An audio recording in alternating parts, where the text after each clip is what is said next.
बंदी छोड़ सद्गुरु रामपाल जी महाराज की जय हो।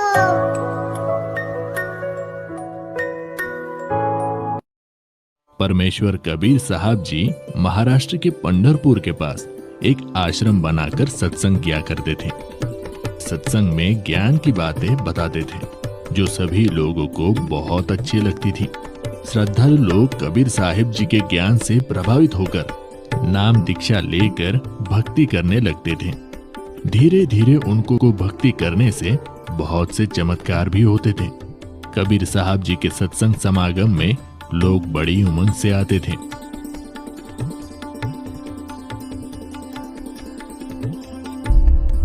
उन्हीं भक्तों में से एक भक्त का नाम रंका था। रंका भगत जी एक सच्चे सेवक थे। उनकी पत्नी बंका तथा बेटी अवंका भी भक्ति किया करती थी। उनका परिवार बहुत निर्धन था। दोनों पति पत्नी जंगल से सूखी लकड़ियां तोड़कर लाते थे और उनको शहर में बेचकर अपना घर चलाते थे। उस काम में वो बहुत ही मेहनत किया करते थे। कबीर साहिब जी के साथ में नामदेव नाम के एक भक्त रहते थे तथा वे भी कबीर जी के शिष्य बन गए थे। एक दिन उन्होंने अपने गुरुदेव कबीर जी से प्रार्थना की और बोले, हे गुरुदेव, आपके भगत रंका बहुत निर्धन है। ये जंगल से लकड़ियां तोड़ कर लाते हैं और उसको शहर में ले जाकर बेचते हैं। वहां से धन इनको प्राप्त होता है और उससे ये अपना गुजारा बड़ी मुश्किल से कर पाते हैं। इनका शरीर भी बहुत कमजोर हो गया है। पूरा दिन मेहनत करने में लगे रहते हैं, इसलिए भक्ति करने का समय भी बहुत ही कम मिलता है। इनको कुछ धन प्रदान कीजिए ताकि इनका निर्वाह ठीक से हो सके।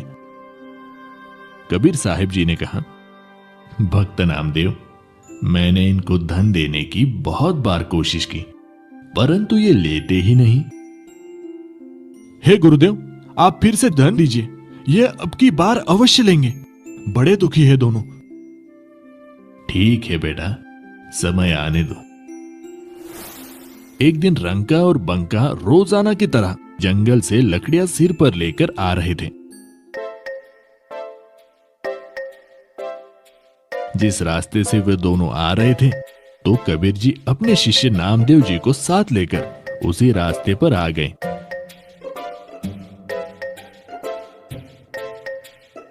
उन्होंने रास्ते के बीच में कुछ सोने चांदी के आभूषण तथा कुछ अशरफियां डाल दी और स्वयं दोनों किसी झाड़ी के पास जाकर छुप गए और उनके आने का इंतजार करने लगे।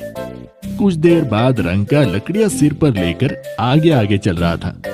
उनकी पत्नी बंका भी पीछे पीछे लकड़ियां लेकर आ रही थी। अचानक रंका की नजर नीचे पड़ी। उसने देखा कि सोने चांदी के आभूषण तथा अशरफियां पड़ी हुई है। अरे, इस घने जंगल में ये किसका धन गिर गया है? यहाँ तो कोई भी आसपास दिखाई नहीं दे रहा है।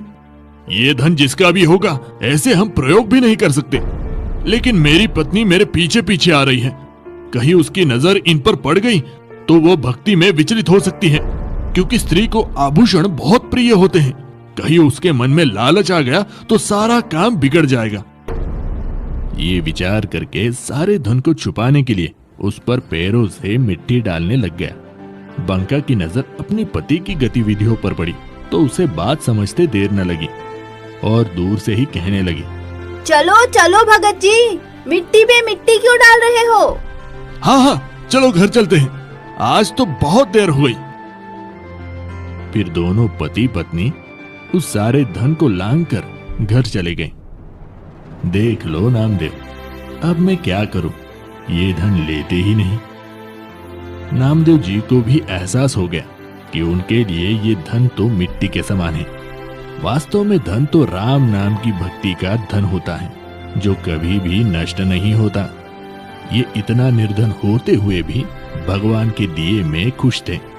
अपनी कोई इच्छा नहीं रखते, केवल भक्ति को आधार बनाकर अपनी जीवन यापन कर रहे हैं। ये वास्तव में परम भक्त है। कबीर साहिब जी कहते हैं, कबीरा सब जग निर्धना, धनवंता न कोय, धनवंता सोई जानियो, राम नाम धन होए।